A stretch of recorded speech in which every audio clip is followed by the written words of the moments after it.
Hello everyone, my name is Gracie and welcome to Orb of Aeternum. Now this is a game that I did receive for free from the developer, so please keep that in mind during my review for this game. So what I'm going to do is I have pre-recorded some footage of me playing through a game, and then I will do a little bit of a voiceover. Now what is Orb of Aeternum? It is a dungeon keeper style beer and pretzels game. So I just played a game and beat it in about 7 minutes. So it's definitely something you can pick up, play really quickly, and then put it back down, you know, a lunch break game or whatever you want to call it. This game is about building up your dungeon you've got little trogs to mine stuff, little brutes to fight enemies that spawn in. So let me play the introductory cutscene for you, just unabridged, so you can see what that's like, and then we'll talk about it.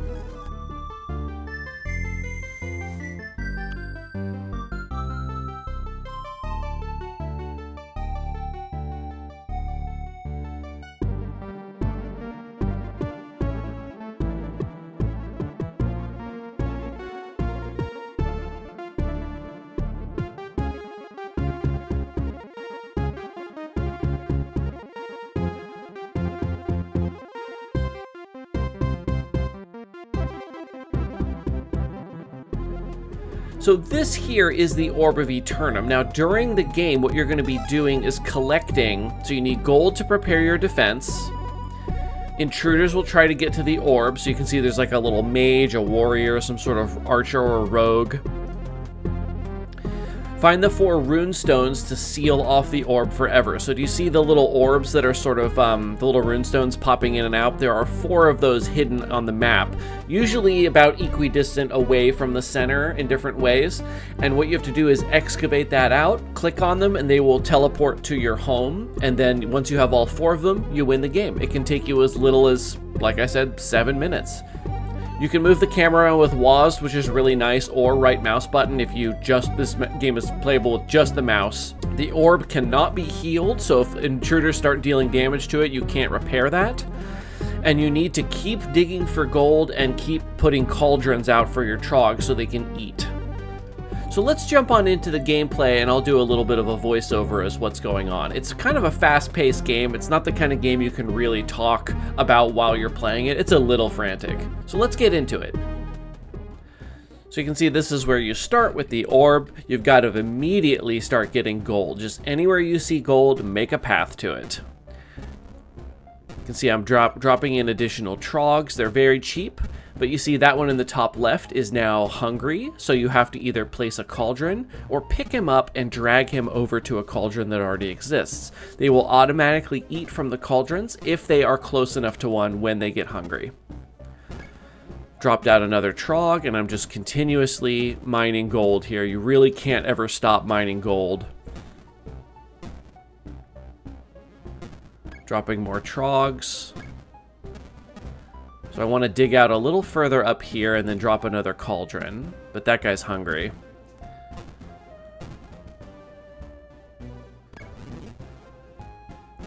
So now I'm adding brutes here because there's an adventurer coming in. So these guys will automatically go over there and bash this adventurer down. So I placed another cauldron up top. This is going to help these trogs eat. There's a scroll available there, but I don't think I've noticed it yet. The scroll will give you upgrades, sort of like gives it the roguelike experience that you get sort of different choices each game. It's a big heap of gold down here. This is going to be really good for development. I'm placing more of these brutes, and then I'm just picking them up and putting them back on the orb. Because they can be sort of slowly led away from the center, and then, you know, they could slip by your defenses.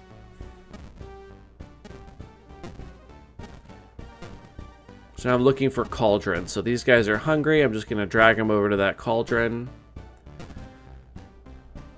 There's a cauldron down here. So here's my first choice. So I've got a vampire cult to let my people heal, or a lava pool for lizards. The lizards, in my opinion, are very valuable. I would play with the lizards your first game if you see them.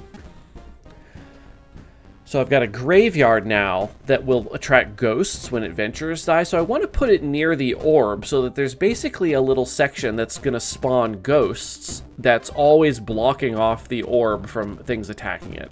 So there I've got my first bit of the runestone. Placing fire lizards in here now for defense. They cost 8 gold. I've got a nice big defense group there. Still just mapping out just different areas. So here's an item, a building I'm going to take that will let me see further. So I'm going to go ahead and plop that down towards the edge. But I don't have the gold, and I didn't realize it yet. I keep trying to drag it onto the board. So there we go. So now I'm going to plop it down there. You can put it anywhere it'll turn blue, and then your trogs will excavate if they need to.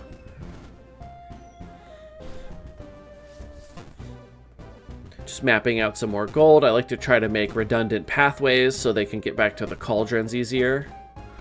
Drop a couple trogs. Now I'm looking around like, oh, where are all my trogs? So there's a blood altar that will let me turn my trogs into more powerful units. I don't think I actually end up building that, though. Build another fire lizard. So I've got a nice little group here.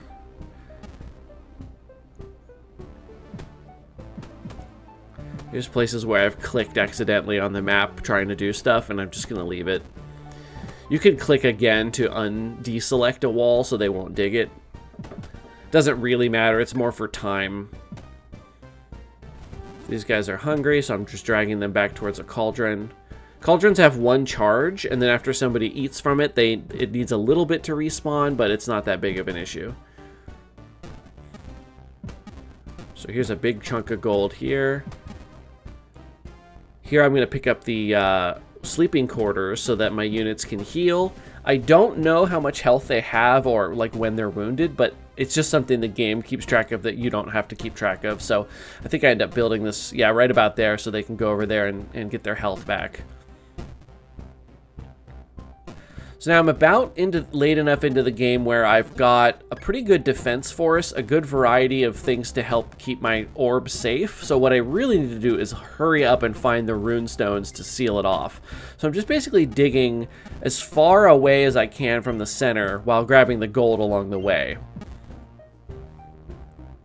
Here's a workshop for making traps, though I'm not sure I ever actually build any traps with it. I think they end the game a little too soon. So you can see there's a runestone. I've gotten far enough to see it.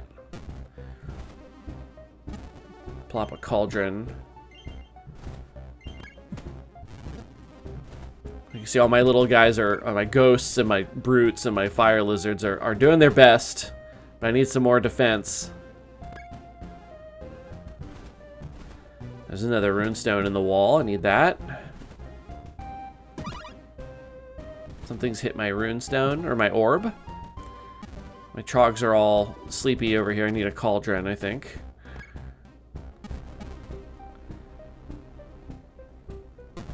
So now I'm going to build this cult, vampiric cult, so my units can heal while they're attacking the enemies. I'll drop an extra unit in. Now I've got to go and find all of these runes I've been digging out. All you have to do is click on it. So there's one there. I can just put that home. So I've got 2 of the 4. It's a gold refinery to make gold more valuable for me. And in the meantime, I'm going to select some more wall space for gold mining. So here's where I'm starting to get a little bit of that slowdown I mentioned. You can see it's sort of chugging a little bit. It's unclear why that's happening. So I'm struggling to actually click on things here because it's being pretty laggy, unfortunately.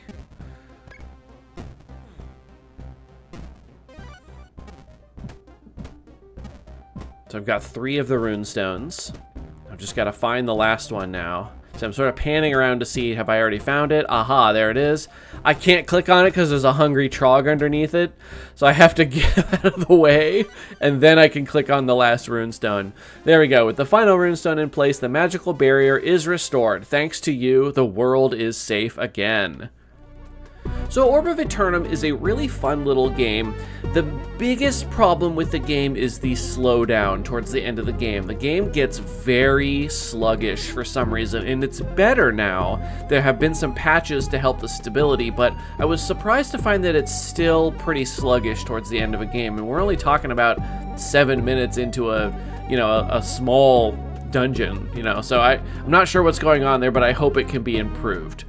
Pros for the game is very bite-sized, very cute, and quick to play. There are different build varieties because as you pick up those scrolls, you'll get access to different powers in different rooms. There aren't a heck of a lot of different rooms in the game, but you will see different ones each time you play, so that can make it interesting. For instance, in the game you just saw me play, I had access to a lot of minions. I had the brutes, which are your standard, I had the fire lizards for ranged option, and I had the ghosts that sort of just blocked off that one part up there, which was quite nice. Another downside to the game is that it can be a little difficult to tell what's going on. There's limited information, and you don't have very long to read things because the game is very fast-paced. So your first couple of runs might be a bit of a challenge as you're frantically trying to learn what is going on and how to best combat the enemies coming in and how to find the rune stones to protect the seal, the orb. Would I recommend this game to people? The game is $5, so at the very least you're throwing some money towards a very small developer who has a pretty cool idea for a game, to be honest. I'd be interested to see what else this developer can do. I would keep an eye out for updates involving the performance of the game because that is really the biggest issue with the game. Most other things are a stylized choice, right? The heavy pixel graphics, the speed of the game, those are all things that were done on purpose and with care. The slowdown is a bit of an issue. Other than that, I would say I would recommend Orb of Aeternum. It's a fun little game. Every time I pick it up, I have a different experience. It's not terribly difficult. I think I've won probably half of the games I've played. And look at it, it's adorable and the music is really cool. So thank you so much for watching my review for Orb of Aeternum. Check it out on Steam if it's something you're interested in playing. Please like and subscribe if you haven't already to my channel. Check out the link below for my Patreon if you want to support me to make more videos like this. And I will see everybody in my next video.